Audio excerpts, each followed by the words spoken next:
₹3,00,000 budget ಅಲ್ಲಿ ನೀವೊಂದು bike ತಗೊಬೇಕು ಅಂದ್ರೆ ಪ್ಲಾನ್ ಮಾಡ್ತಾ ಇದ್ರೆ ನಿಮ್ಮ ಹತ್ರ ತುಂಬಾ ಆಪ್ಷನ್ ಇರುತ್ತೆ. KTM ಇರ್ಬೋದು, TVS, ರಾಯಲ್ ಎನ್ಫೀಲ್ಡ್, ಹೋಂಡಾ ಮತ್ತೆ ಬಜಾಜ್ ಎಲ್ಲ ಬ್ರ್ಯಾಂಡು ನಿಮಗಿದೆ. ಆದ್ರೆ ಎಲ್ಲಾ ಬೈಕ್ಗಳು ನಿಮಗೆ ಮ್ಯಾಚ್ ಆಗಲ್ಲ. ಒಂದರಲ್ಲಿ ತುಂಬಾ ಪವರ್ ಕೊಟ್ಟಿರ್ತಾರೆ, ಬಿಗಿನರ್ಸ್ ಗಳಿಗೆ ಡೇಂಜರಸ್ ಆಗುತ್ತೆ. ಇನ್ನೊಂದು ಕಂಫರ್ಟಬಲ್ ಆಗಿರುತ್ತೆ, ಆದ್ರೆ ನಿಮಗೆ ಅಷ್ಟು ಎಕ್ಸೈಟ್ಮೆಂಟ್ ಅನ್ಸಲ್ಲ ಓಡಿಸ್ಬೇಕಾದ್ರೆ. ನಾನು ಈ ವಿಡಿಯೋದಲ್ಲಿ 5 ಬೈಕ್ ನ ಸೆಲೆಕ್ಟ್ ಮಾಡಿದ್ದೀನಿ ₹3,00,000 ಒಳಗೆ. ಯಾವುದು ಬೆಸ್ಟ್ ಅಂತ ಹೇಳ್ಬಿಟ್ಟು ಆ್ಯಂಡ್ ಯಾವ ರೈಡರಿಗೆ ಫಿಟ್ ಆಗುತ್ತೆ ಅಂತ ಕೂಡ ಹೇಳ್ತಾ ಹೋಗ್ತೀನಿ. ಅದ್ರ ಜೊತೆಗೆ ಇದು ಆನ್ ರೋಡ್ ಪ್ರೈಸ್ ಎಷ್ಟು ಮತ್ತು EMI ಎಷ್ಟು ಬೀಳುತ್ತೆ 3 ವರ್ಷಕ್ಕೆ ಮತ್ತು 5 ವರ್ಷಕ್ಕೆ ಅಂತ ಹೇಳ್ಬಿಟ್ಟು ಇವತ್ತಿನ ವಿಡಿಯೋದಲ್ಲಿ ನೋಡೋಣ. ಹಲೋ, ನನ್ನ ಹೆಸರು Yashas and welcome back to the rave Kannadiga channel. Number 5 ಗಾಡಿ ಬಗ್ಗೆ ಮಾತಾಡೋದಾದ್ರೆ ಹೋಂಡಾ CB350. ಇದೊಂದು ಡೈಲಿ ಕಮಿಟರ್ ಪ್ಯಾಕೇಜ್ ಆಗಿದೆ. ಇದರಲ್ಲಿ 348cc ಏರ್ ಕೂಲ್ಡ್ ಇಂಜಿನ್ ಬರುತ್ತೆ. ಇದು 21 PS ಆಫ್ ಪವರ್ ಮತ್ತು 30 Nm ಆಫ್ ಟಾರ್ಕ್ನ ಪ್ರೊಡ್ಯೂಸ್ ಮಾಡುತ್ತೆ. CB350 ಬಿಗ್ಗೆಸ್ಟ್ ಸ್ಟ್ರೆಂತ್ ಏನೇನು ಅಂತ ಹೇಳಿದ್ರೆ ಸ್ಮೂತ್ ಆಗಿದೆ, ಜೊತೆಗೆ ರಿಲ್ಯಾಕ್ಸ್ಡ್ ರೈಡಿಂಗ್ ಕ್ಯಾರೆಕ್ಟರ್ ಮತ್ತೆ ಕಂಫರ್ಟಬಲ್ ಆಗಿದೆ. ಸಿಟಿಲಿ ಮತ್ತೆ ಐವಿಲಿ ಆರಾಮಾಗಿ ಕ್ರೂಸ್ ಮಾಡ್ತಾ ಹೋಗ್ಬೋದು. ಸೊ ಮೈಲೇಜ್ ಕೂಡ ಇದು ಡೀಸೆಂಟ್ ಆಗಿ ಕೊಡುತ್ತೆ, 35 ಇಂದ 42 kmpl ಅಂತ ಹೇಳ್ಬಿಟ್ಟು.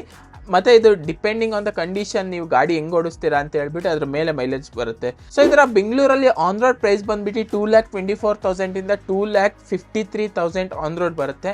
ಆ್ಯಂಡ್ ಇದೊಂದು ಬ್ಯಾಲೆನ್ಸ್ಡ್ ಗಾಡಿ ಅಂತ ಹೇಳ್ಬೋದು. ಸೊ ಹೋಂಡಾ CB350 ನಿಮಗೆ 2,24,000 ಇಂದ 2,53,000 ತನಕ ಹೋಗುತ್ತೆ. 10% ಡೌನ್ ಪೇಮೆಂಟ್ ಅಂತ ಹೇಳಿದ್ರೆ 23,500 ಬೀಳುತ್ತೆ. ಆ್ಯಂಡ್ 3 ವರ್ಷದ EMI ಬಂದ್ಬಿಟ್ಟು ₹6,700 ಆ್ಯಂಡ್ 5 ವರ್ಷದ ಬಂದ್ಬಿಟ್ಟು ₹4,300.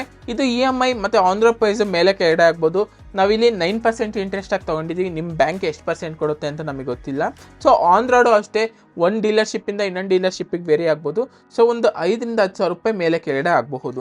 ನಂಬರ್ 4 ಗಾಡಿ ನೋಡೋದಾದ್ರೆ ಜಾವಾ 42 ಬಾಬರ್. ಈ ಲಿಸ್ಟಲ್ಲಿ ಎಲ್ಲದಕ್ಕಿಂತ ಡಿಫ್ರೆಂಟ್ ಆಗಿರೋ ಈ ಬೈಕು ಜಾವಾ 42. ಫಸ್ಟ್ ಲುಕ್ಕಲ್ಲೇ ನಿಮಗೆ ಡಿಫ್ರೆನ್ಸ್ ಗೊತ್ತಾಗುತ್ತೆ. ಇದೊಂದು ಲೋ ಸ್ಟ್ಯಾಂಡ್ಸ್, ಫ್ಲೋಟಿಂಗ್ ಸೀಟ್ ಮತ್ತೆ ಬಾಬರ್ ಸ್ಟೈಲ್ ಡಿಸೈನ್ ಕೊಟ್ಟಿರೋದು ಇದು. ಅಂಡ್ ರೋಡ್ ಪ್ರೆಸೆನ್ಸ್ ಅಷ್ಟೇ ಈ ಗಾಡಿಗೆ ಚೇಂಜ್ ಆಗ್ತಾ ಹೋಗುತ್ತೆ. ಇದರಲ್ಲಿ 334cc ಲಿಕ್ವಿಡ್ ಕೂಲ್ಡ್ ಇಂಜಿನ್ ಬರುತ್ತೆ. ಇದು 30 PS ಆಫ್ ಪವರ್ ಮತ್ತೆ 30 Nm ಆಫ್ ಟಾರ್ಕ್ ನ ಪ್ರೊಡ್ಯೂಸ್ ಮಾಡುತ್ತೆ.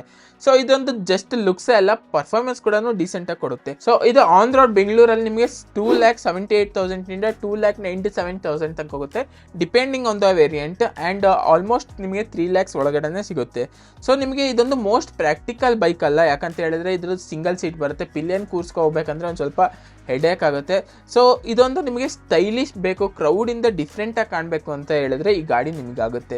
ಸೊ ಇದರ EMI ಬಗ್ಗೆ ಮಾತಾಡೋದು, ಇದು ನಿಮಗೆ 2,33,000 ಇಂದ 2,98,000 ತನಕ ಹೋಗುತ್ತೆ. ಇದರ ಡೌನ್ ಪೇಮೆಂಟ್ ಬಂದ್ಬಿಟ್ಟು 10% ಅಂತ ಹೇಳಿದ್ರೆ 24,000 ಮಾಡಿದ್ರೆ ಇದು 6,793 3 ವರ್ಷಕ್ಕೆ ಬರುತ್ತೆ. ಆ್ಯಂಡ್ 8,233 ನಿಮಗೆ 5 ವರ್ಷಕ್ಕೆ ಬರುತ್ತೆ. ಸೊ ನಂಬರ್ 3 ಗಾಡಿ ಬಗ್ಗೆ ನೋಡೋದಾದ್ರೆ ಯಮಹಾ R15 V4. ನಿಮ್ಗೊಂದು ಪ್ರಾಪರ್ ಸ್ಪೋರ್ಟ್ಸ್ ಬೈಕ್ ಬೇಕು $3,00,000 ಅಂತ ಹೇಳಿದ್ರೆ ಯಮಹಾ R15 V4 ನಿಮ್ದು ಆಗ್ಬೋದು. ಯಾಕಂದ್ರೆ ಇದರಲ್ಲಿ 155cc ಲಿಕ್ವಿಡ್ ಕೂಲ್ಡ್ ಇಂಜಿನ್ ಬರುತ್ತೆ. ಇದು 18 PS ಆಫ್ ಪವರ್ ಮತ್ತೆ 14 Nm ಆಫ್ ಟಾರ್ಕ್ ಪ್ರೊಡ್ಯೂಸ್ ಮಾಡುತ್ತೆ. ಸೊ ಇದು ನಿಮಗೆ ಸ್ವಲ್ಪ ಪವರ್ ಕಮ್ಮಿ ಅನ್ನಿಸ್ಬೋದು ಯಾವುದಕ್ಕೆ KTM 250 ಹೋಲಿಸ್ಕೊಂಡ್ರೆ, ಬಟ್ ಇದೊಂದು ಸ್ಪೋರ್ಟ್ಸ್ ಬೈಕ್ ತರ ಎಕ್ಸ್ಪೀರಿಯನ್ಸ್ ಮಾಡಬಹುದು. ಇದೊಂದು ಫುಲ್ಲಿ ಫೇರ್ ಡಿಸೈನ್ ಬರುತ್ತೆ, ಅಗ್ರೆಸಿವ್ ರೈಡಿಂಗ್ ಪೊಸಿಷನ್ ಬರುತ್ತೆ, ಮತ್ತೆ ಕಾರ್ನರಿಂಗ್ ಮಾಡ್ಬೇಕಾದ್ರೆ ಈ ಗಾಡಿಲಿ ನಿಮಗೆ ಕಾನ್ಫಿಡೆನ್ಸ್ ಬರುತ್ತೆ. ಇದರಲ್ಲಿ ತುಂಬಾ ಫೀಚರ್ಸ್ ಬರುತ್ತೆ. ಫಾರ್ ಎಕ್ಸಾಂಪಲ್ ಟ್ರಾಕ್ಷನ್ ಕಂಟ್ರೋಲ್ ಇರ್ಬೋದು, USD ಫೋಕ್ಸ್ ಬರ್ಬೋದು, E20 ಕಂಪ್ಲೇಂಟ್ ಇರ್ಬೋದು, ಮತ್ತೆ ಇನ್ನಷ್ಟು ಫೀಚರ್ಸ್ ವರ್ಡ್ ಬರುತ್ತೆ. ಇದು ಆನ್ ರೋಡ್ ಪ್ರೈಸ್ ಬಂದ್ಬಿಟ್ಟು 2,25,000 ಇಂದ 2,63,000 ತನಕ ಹೋಗುತ್ತೆ. ಸೊ ಇದರ ಮೈಲೇಜ್ ಕೂಡ ಅಷ್ಟೇ ಚೆನ್ನಾಗಿ ಸಿಗ್ತಾ ಇದೆ. 46 ಅಂತ ಹೇಳ್ಬಿಟ್ಟು ಕಂಪನಿ ಹೇಳುತ್ತೆ. ನನಗೆ ಪ್ರಾಪರ್ ಸ್ಪೋರ್ಟ್ಸ್ ಬೈಕ್ ಬೇಕು, ಅದು ಮೈಲೇಜ್ ಕೂಡ ಕೊಡಬೇಕು ಅಂತ ಹೇಳಿದ್ರೆ ಈ ಗಾಡಿ ನಿಮಗೆ ಆಗುತ್ತೆ. ಸೊ ಇದು ನಿಮಗೆ ಡೈಲಿ ಯೂಸ್ ಮಾಡೋಕ್ಕೆ ಸ್ವಲ್ಪ ಕಷ್ಟ ಆಗ್ಬೋದು, ಯಾಕಂತ ಹೇಳಿದ್ರೆ ಇದೊಂದು ಸ್ಪೋರ್ಟಿಯರ್ ರೈಡಿಂಗ್ ಪೊಸಿಷನ್ ಇಂದ ನಿಮಗೆ ಬೆನ್ನು ಲೀನ್ ಆಗಿ ಹೋಗ್ಬೇಕಾಗುತ್ತೆ. ಸೊ ಹಂಗಾಗಿ ಇದೊಂದು ನಿಮಗೆ ಡೈಲಿ ಯೂಸ್ ಸ್ವಲ್ಪ ಕಷ್ಟ ಆಗುತ್ತೆ.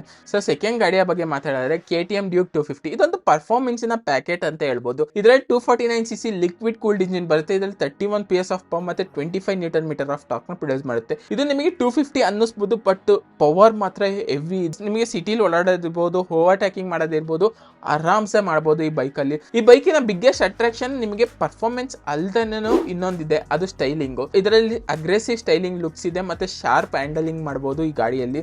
ಇದು ನಿಮಗೆ ಆನ್ ರೋಡ್ ಪ್ರೈಸ್ ಬಂದ್ಬಿಟ್ಟು 2,64,000 ಇಂದ 2,97,000 ತನಕ ಹೋಗುತ್ತೆ. ನನಗೊಂದು ಬೈಕ್ ಬೇಕಾದ್ರೆ ಸ್ಪೋರ್ಟಿಯರ್ ರೈಡಿಂಗ್ ಎಕ್ಸ್ಪೀರಿಯನ್ಸ್ ಬೇಕು ಅಂತ ಹೇಳಿದ್ರೆ KTM 250 ನಿಮಗೊಂದು ಬೆಸ್ಟ್ ಚಾಯ್ಸ್ ಅಂತ ಹೇಳ್ಬೋದು. KTM Duke 250 on road price ಮತ್ತೆ EMI ಬಗ್ಗೆ ಮಾತಾಡೋದಾದ್ರೆ ಇದು ಆನ್ ರೋಡ್ ಪ್ರೈಸ್ 2,64,000 ಇಂದ 2,97,000 ತನಕ ಹೋಗುತ್ತೆ. 10% ಡೌನ್ ಪೇಮೆಂಟ್ ಅಂದ್ರೆ 28,000 ಮಾಡಿದ್ರೆ ನಿಮಗೆ 7,600 3 ವರ್ಷಕ್ಕೆ ಬರುತ್ತೆ, ಮತ್ತೆ 8700 5 ವರ್ಷಕ್ಕೆ ಬರುತ್ತೆ. ಸೊ ಲಾಸ್ಟ್ ಗಾಡಿ ಬಗ್ಗೆ ಮಾತಾಡಿದ್ರೆ Bajaj Pulsar NS 400Z.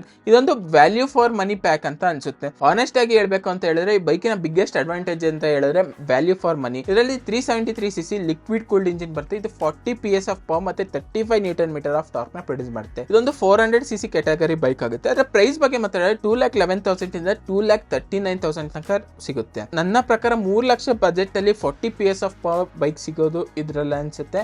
And ನಿಮಗೆ ಮ್ಯಾಕ್ಸಿಮಮ್ ಪರ್ಫಾರ್ಮೆನ್ಸ್ ಮತ್ತೆ ಮಿನಿಮಮ್ ಮನಿ ಹಾಕಬೇಕು ಅಂತ ಇದ್ರೆ ಒಂದು ಗಾಡಿ ಮೇಲೆ ಅದು ಈ ಗಾಡಿ ಹೋಗ್ಬೋದು. ಇದರ ಫೀಚರ್ಸ್ ಬಗ್ಗೆ ಮಾತಾಡಿದ್ರೆ ಬೈ ಡೈರೆಕ್ಷನಲ್ ಕ್ವಿಕ್ ಶಿಫ್ಟರ್ ಬರುತ್ತೆ, ಮತ್ತೆ ಮಲ್ಟಿಪಲ್ ರೈಡಿಂಗ್ ಮೋಡ್ಸ್ ಬರುತ್ತೆ, ಟ್ರಾಕ್ಷನ್ ಕಂಟ್ರೋಲ್ ಬರುತ್ತೆ, ಮತ್ತೆ ಕಂಪನಿ ನಿಮಗೆ 28.5 kmpl ಮೈಲೇಜ್ ಹೇಳುತ್ತೆ. ಇದರ ಒಂದು ಓವರ್ ಆಲ್ ಆಗಿ ಪರ್ಫಾರ್ಮೆನ್ಸ್ ಫೀಚರ್ ಮತ್ತೆ ಕಮ್ಮಿ ಬಜೆಟಿನ ಗಾಡಿ ಅಂತ ಹೇಳ್ಬೋದು. ಸೊ ಇದರ EMI ಬಗ್ಗೆ ಮಾತಾಡಿದ್ರೆ ಬಜಾಜ್ ಪಲ್ಸರ್ NS 400 ನಿಮಗೆ 2,11,000 ಇಂದ 2,40,000 ಒಳಗೆ ಬರುತ್ತೆ.